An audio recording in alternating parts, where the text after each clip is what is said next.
Good morning everyone. Today is your science class and today we are going to complete the next topics from the chapter cell structure and function. Here we are going to start the topic cell structure and function. You have learned that each living organism has many organs. You have studied in class 7th about the digestive organ, which together constitute the digestive system. Each organ in system perform different functions such as digestion, assimilation and absorption. Similarly, different organs of a plant perform specific specialized functions. For example, root helps in absorption of water and minerals. Leaves, as you have learned in class 7th, are responsible for synthesis of food. Student, यदि हम हमारी body को देखें तो हमारी body में बहुत सारे ऑर्गन्स हैं, ठीक है। और हमारी जो बॉडी है वो हम मल्टी सेलुलर ऑर्गेनिज्म है, ठीक। और यदि हम हमारे बॉडी में डाइजेस्टिव ऑर्गन की बात करते हैं तो डाइजेस्टिव ऑर्गन भी क्या है, एक सिस्टम को फॉर्म करता है और उस सिस्टम का फंक्शन होता है डाइजेशन करना, एसिमिलेशन करना, एब्जॉर्प्शन करना, ठीक।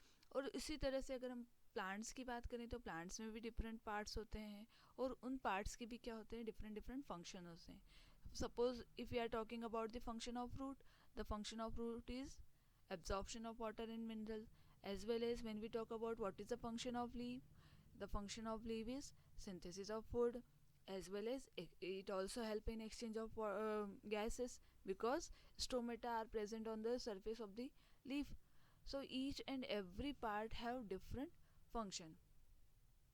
Each organ is further made up of smaller parts called tissue. A tissue is a group of similar cells performing a specific function.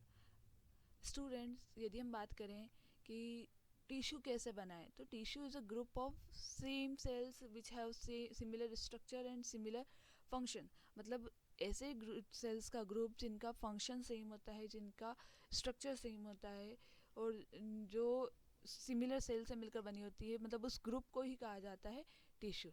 और further tissues collectively form organ and organ form organ system, or we can say body. Paheli realized that an organ is made up of tissue which in turn are made up of cell. फिर ये जो पहली है इन्हें realise होता है कि जो ऑर्गन है वो टिश्यू से मिलकर बना है और जो टिश्यू है वो सेल से मिलकर बना है. The cell in a living organism is the basic structural unit. जो सेल की यदि हम बात करें तो हमारी बॉडी की बेसिक स्ट्रक्चरल यूनिट क्या है, सेल है. Now student we will discuss about parts of cell, and the first topic is cell membrane. Student, the outer external part of the cell that is called the cell membrane, which differentiate each cell. uh, okay, it is a membrane like structure which is present around the cell. The basic component of the cell are cell membrane, cytoplasm and nucleus. When we talk about the basic components of the cell, and they are cell membrane, or we can also say plasma membrane, cytoplasm and nucleus. Student, membrane, you understand, cytoplasm is the fluid which is present inside the cell. And when we talk about nucleus, nucleus is a central part of the cell which is circular shape structure, which has circular shape structure. The cytoplasm and nucleus are enclosed within the membrane are also called plasma membrane. अब student, यदि हमने जैसे cytoplasm की बात करें तो जो fluid है वो सेल के अंदर है, तो वो सब किससे कवर्ड है, सेल मेम्ब्रेन से. उसी तरह से न्यूक्लियस की सराउंडिंग में भी क्या है, प्लाज्मा मेम्ब्रेन प्रेजेंट है. Means nucleus also consist of plasma membrane. The membrane separates cell from one another. यदि हम बात करें प्लाज्मा मेम्ब्रेन की तो प्लाज्मा मेम्ब्रेन का फंक्शन क्या है, एक सेल को दूसरी सेल से सेपरेट करने का. And also the cell from the surrounding medium. इसी के साथ साथ जो सराउंडिंग का मीडियम है उससे भी क्या करना है, सेल को प्रोटेक्ट करना है.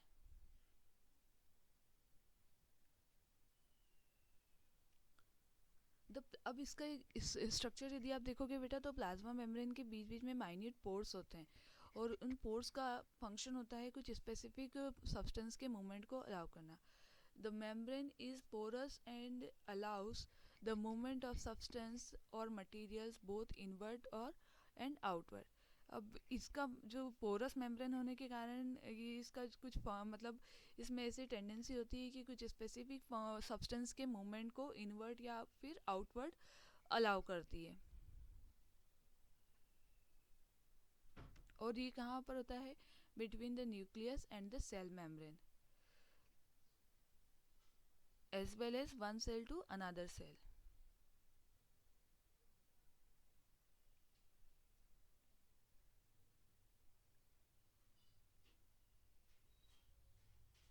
अब यहाँ पर बच्चों एक एक्टिविटी दिया हुआ है, activity number 8.3।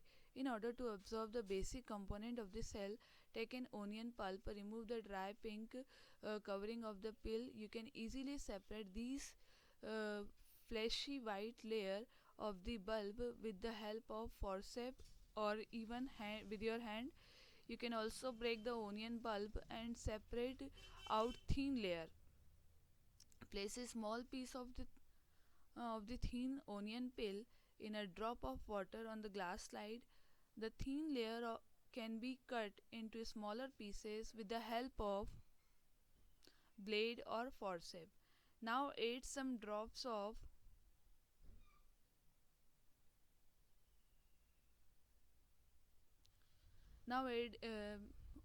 thin onion peel in a drop of water on glass slide. The thin layer can be cut into smaller pieces with the help of blade or forceps, and add a drop of methylene blue solution to the layer and place cover slip on it. While placing the cover slip, ensure that there are no air bubble under the cover slip. Observe the slide under the microscope. Draw the label diagram and you may compare it with the figure number 8.5। Student, आप लोगों ने सभी ने onion पिल को देखा होगा।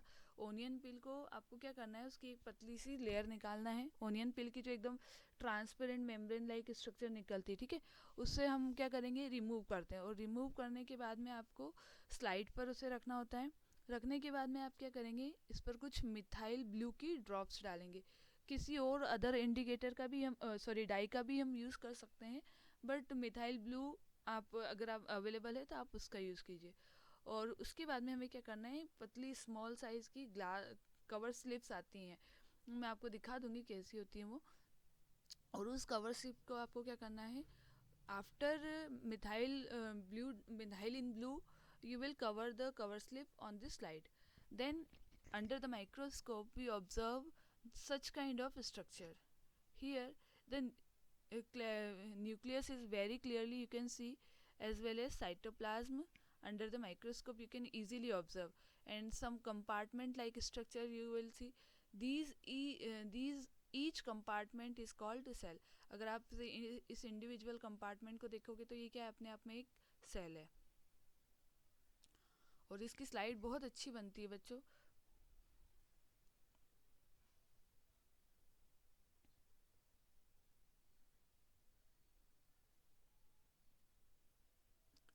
You have learned earlier that the cell membrane gives the shape to the cell. आप लोगों ने ये पहले पढ़ लिया है कि जो सेल मेम्ब्रेन होती है वो सेल को शेप देती है।